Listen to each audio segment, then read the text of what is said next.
Coming up, we'll see how the incoming SNAP suspension is affecting locals. Then, Vice President J.D. Vance headed to Oxford for Turning Point USA. And finally, we'll look into gun safety and how an incident in Starkville impacted the community. Your Take 30 News starts right now.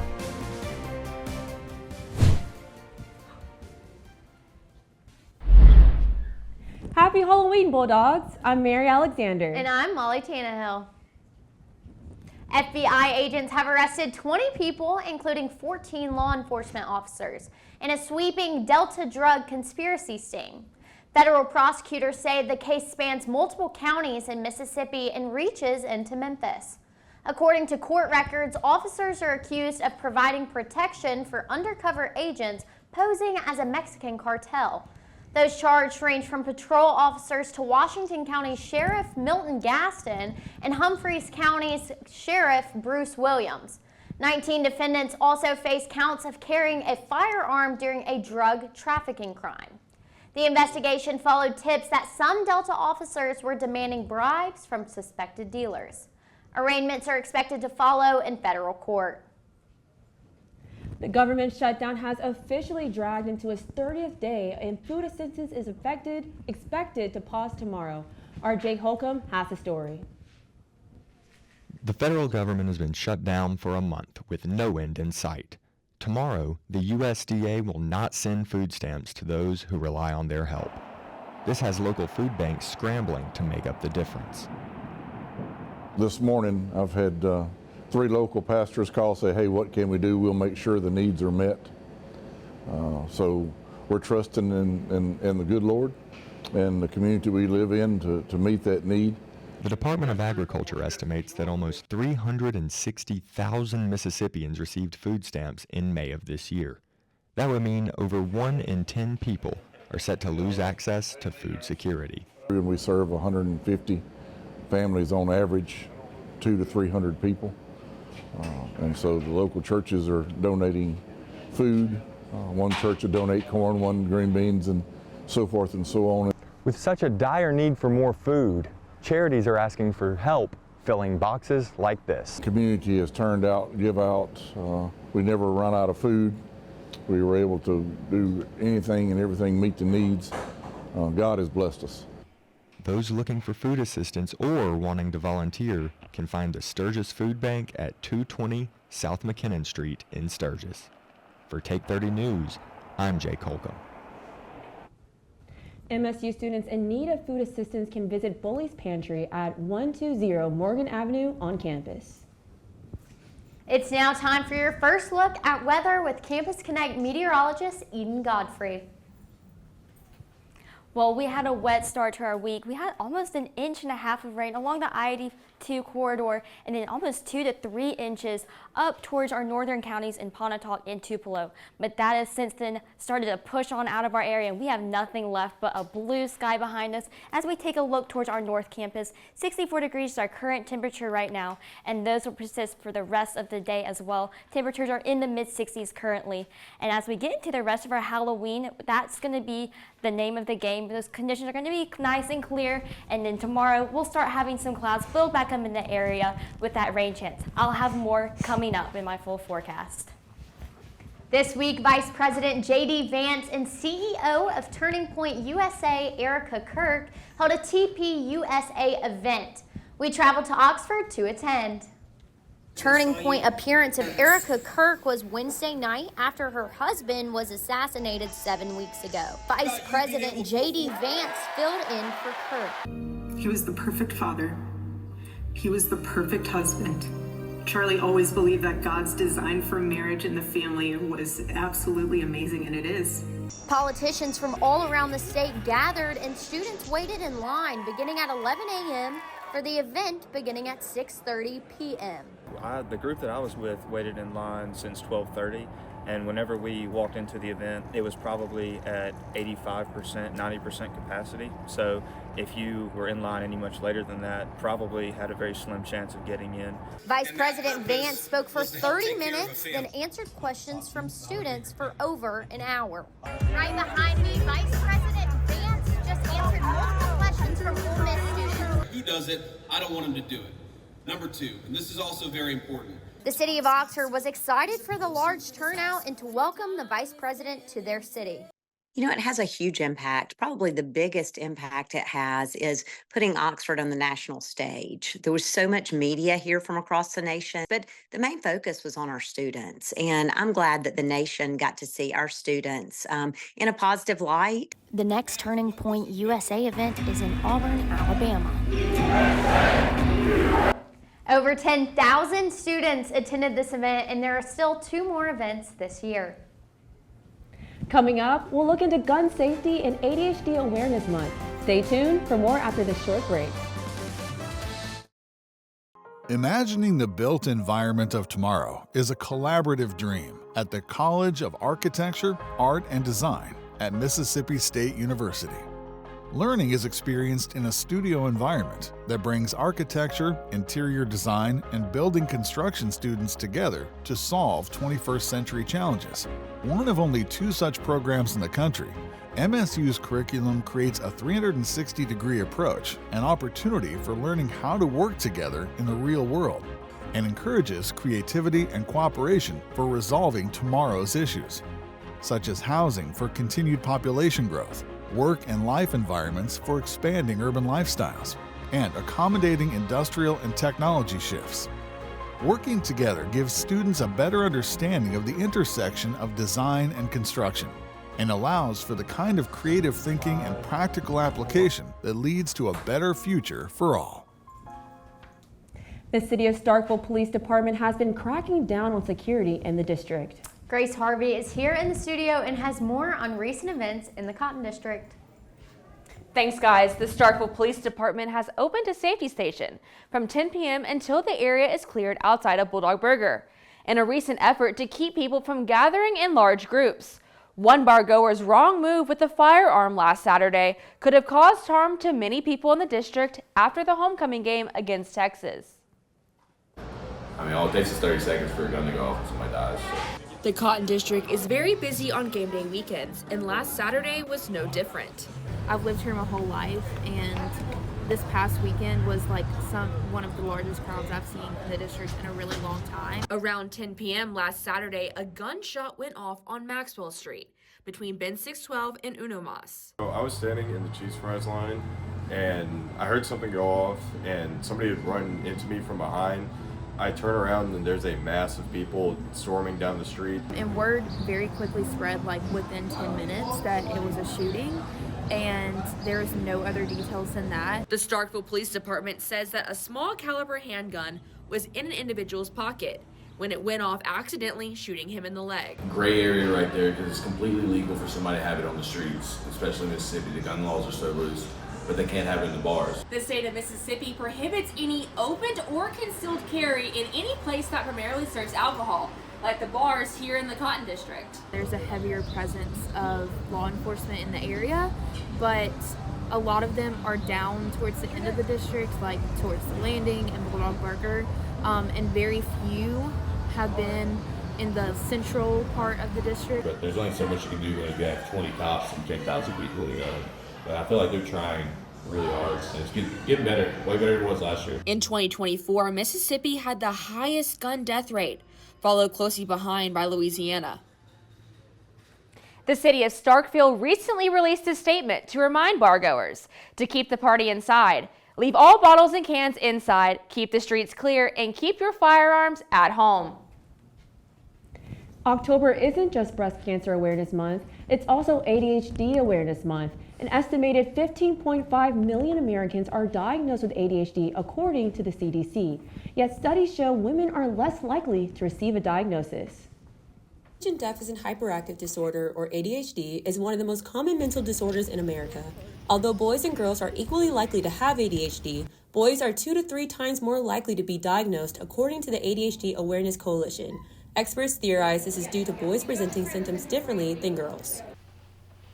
ADHD symptoms in boys can present as a stereotypical hyperactive behavior, which is more noticeable by the teacher, leading to an earlier diagnosis, whereas girls can present in the more inattentive style, which causes less reaction and a less likely chance to be diagnosed. Also, girls may still get their assignments in, but the teacher doesn't see the mental toll it took at home. Shanda Connie Adams, a family nurse practitioner specialist in ADHD treatment, explained when she notices symptoms become an issue. Having more responsibility, I have to change classes, things like that. And we often see anxiety peak and the grades drop, things like that in that middle school period. Women with ADHD are also more likely to internalize symptoms, which leads to developing anxiety, depression, and/or OCD. The National Library of Health states that women with ADHD have a significantly higher chance of committing suicide than men with ADHD. Hallie Holman, who was diagnosed in college, described how she navigates life. I've realized with ADHD, it's the brain jumping all over the place, can't really concentrate that easily. My anxiety is my ADHD kicking in and overcompensating, so I worry too much about things. I'll think about the smallest little thing that shouldn't affect anyone, and all of a sudden it's the biggest problem in the world for me. Research and understanding turns stigma into strength. With Take 30 News, I'm Mary Alexander. If you feel you might have ADHD, set an appointment with your local psychiatrist. For more information on ADHD, go to www.adhdawarenessmonth.com. MSU is taking research to the next level, building a new high-performance data center that's drawing national attention. Taylor Howard shows us why this investment is a big deal for us. The building is finished, but what's coming inside will take Mississippi State's research to a whole new level. Mississippi State's core values are, research, teaching, and service. And so with that, what we do here is research. And research is growing, and it's becoming, an incredible thing here at the university. This generator behind me can power hundreds of homes, but here at Mississippi State, it's what keeps research alive. When the power cuts off, it's not just the lights that go dark. Projects pause, meaning millions in research dollars are on the line. Our compute, which consumes most of the power, actually will shut down, and we will bring those systems back up once power is stabilized. Historically, Mississippi State has remained on the top 500 supercomputing list. These are the current computers MSU has. Once everything is installed, this building will hold some of the fastest computers in the world that can process huge amounts of data in seconds. We have thousands of these systems that are operating together.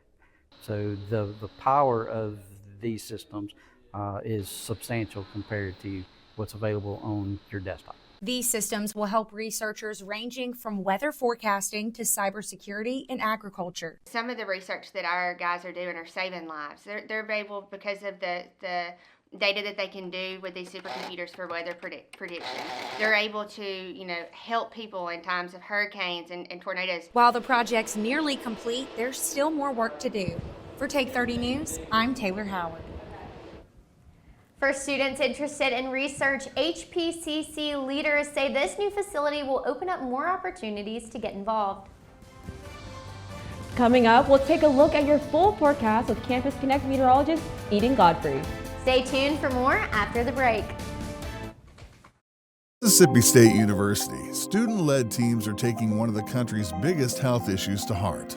Out to unravel one of science's unsolved mysteries, researchers in MSU's Department of Agriculture and Biological Engineering are asking why and when healthy cells in human arteries can begin changing into bone-like structures that hamper blood flow. This calcification contributes to strokes and heart attacks, two leading causes of death in Mississippi. As part of their groundbreaking research, students are designing a 3D model that allows them to understand how arteries act within the body and what changes them. By recreating what is happening at the cellular level, researchers are pursuing ways to stop and reverse the process of calcification. Testing treatments could lead to new solutions, helping reduce the number of people struggling with the effects of poor heart health, and ultimately saving lives. Mississippi State University, getting to the heart of better health for Mississippians. The sense of place. We all have it. Often grown from deep roots in small-town communities. At Mississippi State University, our Carl Small Town Center is strengthening these ties.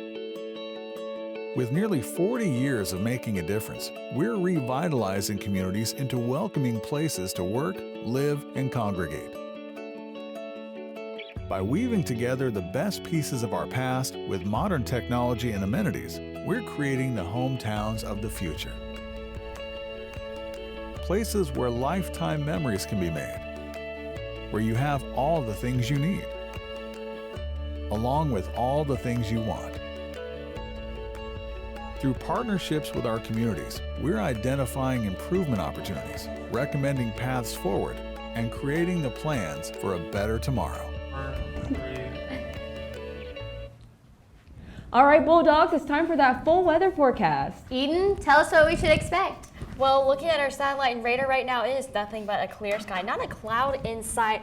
As we look at our satellite and radar right now, that's all due to that high pressure system bringing us in that drier, cooler conditions, and that's going to persist through the rest of our evening as well. So we take a look at our south campus right now, nothing but a blue sky behind us, 64 degrees to our current temperature. That's much the same across the board in our northern Mississippi counties. Temperatures are sitting in those mid-60s, a little bit cooler towards our northern counties as well.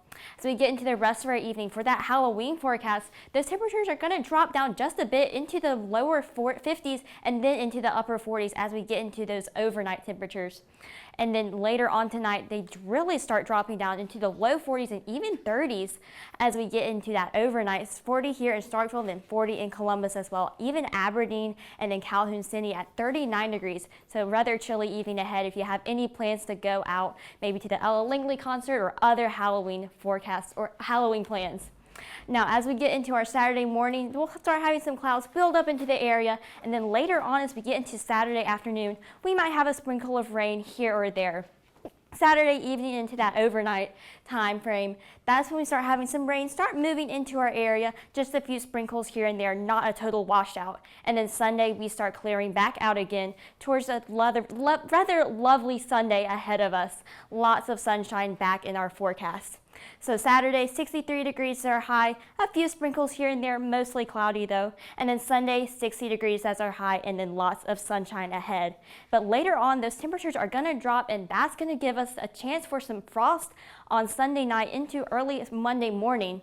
With those temperatures dropping down, those cooler lows and clearer skies. So make sure if you have any outdoor plants, bring those inside or cover them so you can protect your plants from any type of damage.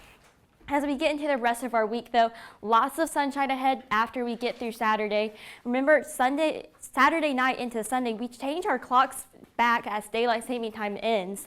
Monday and the start of your work week, lots of sunshine in the forecast. Those temperatures really start to rise as we get towards the end into the mid 70s, and then our overnight lows into the mid 40s as our week begins. So thank you so much. Have a great week. Coming up, you'll get an inside look at MSU sports. Our Nyla Blackburn has more after the break. When it comes to making the world a better place, it's all in the numbers at Mississippi State University. Our big data science researchers are creating astonishing new algorithms to model human behavior and consumer activity to identify anomalous purchasing patterns. Interpreting the data creates heat maps that can signal fraudulent activity and even predict likely cybercrime locations and perpetrators. And as the only academic institution to team with a state-level DHS agency in the study of transactional data of the Supplemental Nutrition Assistance Program, MSU is helping prevent misuse while ensuring that benefits are being used as intended. These successes are opening doors for similar research partnerships with banking, insurance, credit card, and other data-intensive industries, leading to consumer confidence in online and other transactions. Making numbers count. Mississippi State University. Good afternoon, Magnolia State. I'm Nyla Blackburn with your Take 30 Sports. Let's get right into it. Mississippi State's homecoming game against Texas proved to be an intense matchup, ultimately ending in a 45-38 overtime loss for the Bulldogs. Mississippi State maintained the lead throughout most of the contest until the final minutes of the fourth quarter, where things took a turn for the worse for the Bulldogs. The Longhorns made a big comeback, tying the score with a 79-yard punt return for a touchdown with less than 2 minutes left in regulation, which resulted in the game going into overtime. Texas got the ball first and 3 plays later scored a touchdown to put them in the lead.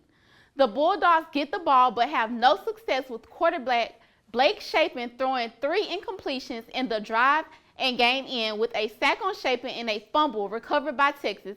The team showcased determination and skill on both sides of the ball, but head coach Jeff Levy says they have to finish games. Again, what I mentioned at the very beginning of it. We're going to wake up tomorrow morning. We're going to tee it up next Saturday in Fayetteville.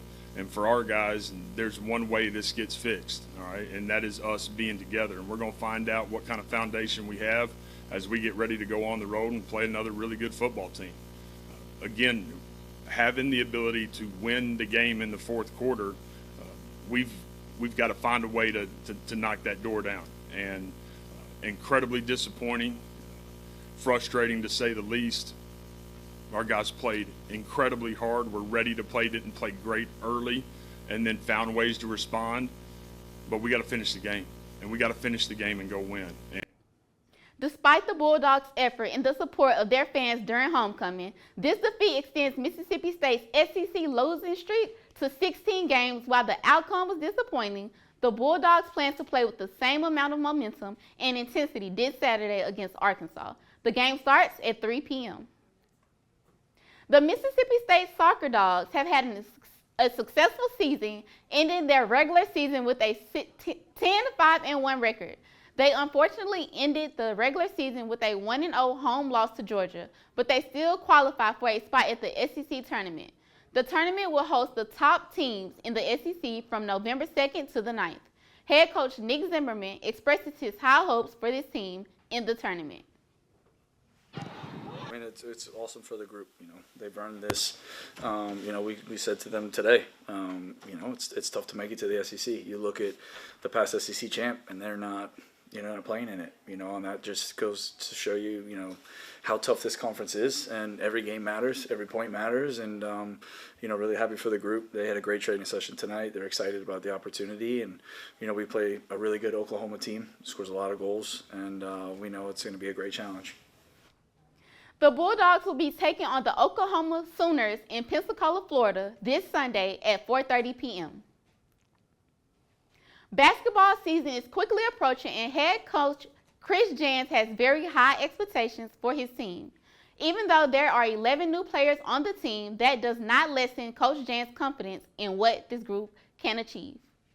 If I'm being honest, I thought maybe it would be like walking out in the cold when we started the game, and you're so cold, you think you're never going to recover.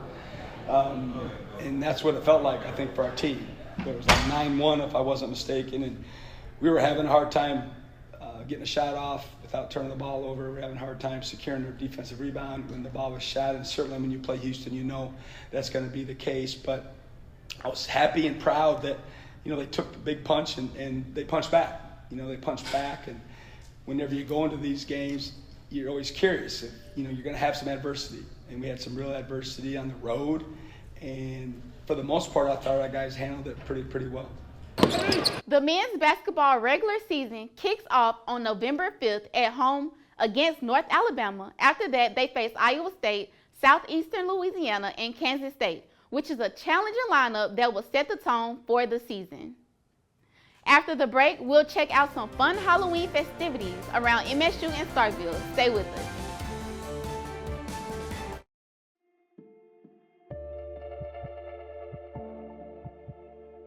Discovery. It tells our history and determines our future. At Mississippi State University, we're digging deep, unlocking an understanding of our past, validating it. Middle East exploration by faculty and students is uncovering evidence that unravels ancient mysteries.